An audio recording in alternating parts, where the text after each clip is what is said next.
going? Okay. Greetings, fellow Americans. I am proud to announce our victory over the Empire of Japan. 6 days ago, August 9th of 1945, the second bomb was dropped on Japan on the city of Nagasaki, 3 days after our previous bombing on the city of Hiroshima. Just 6 days later, they have officially surrendered. Oh wait, what's this? We're getting word from the studios we have been permitted to share exclusive information about the weapons used to bring justice to the Jap. Wait, what's that, Jameson? You said the files were sent to the wrong address? If we report on them, we'll be killed for treason? Nice, kill 2 birds and myself with 1 stone. Well, first file says here. The bombs dropped on Japan went by 2 code names. The one dropped on Hiroshima was called Little Boy, while the one dropped on Nagasaki was known as Fat Boy. There was also, however, a test bomb known as Thin Man. Thin Man was a predecessor to the bombs dropped on Japan.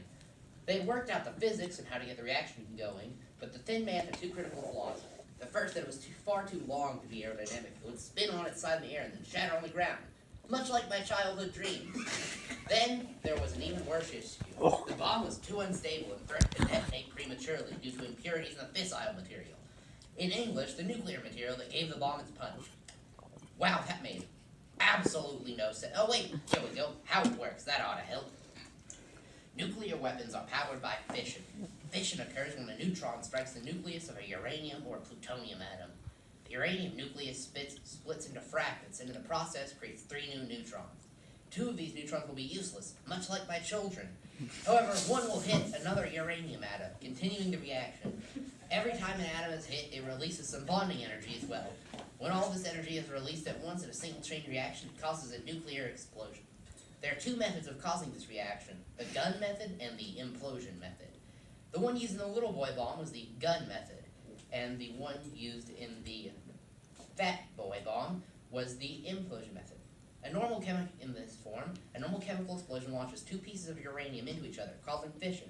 Then there was the implosion method.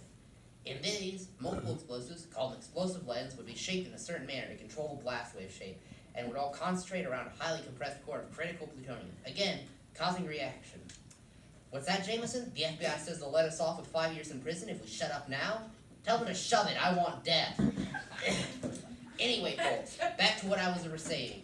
Ah yes, side effects of nuclear fallout. This will definitely get me killed.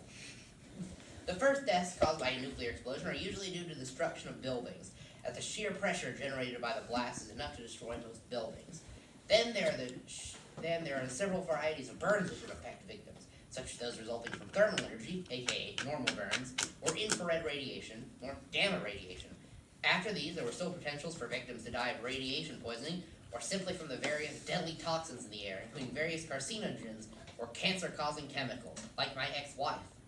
And even if you survive all of these, you can still suffer an increased risk of cancer and sterilization due to the intense radiation at ground zero. Wow, this is just like my wife. Not only this, but the area of the blast will still be uninhabitable for months. Man, that is terrible.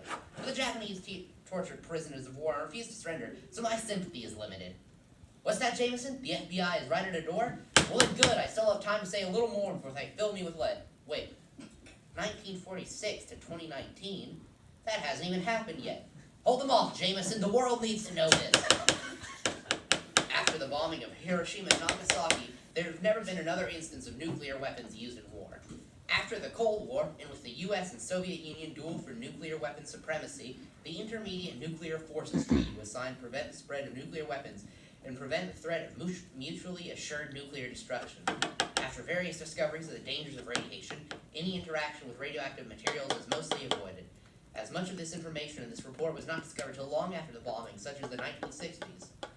Well, ladies and gentlemen, Jameson has ratted me out. I expect to be in prison soon. Good night. Oh, it also says there's going to be this place called Area 51, and they'll say it's for experimental aircraft, but actually it's up. Oh!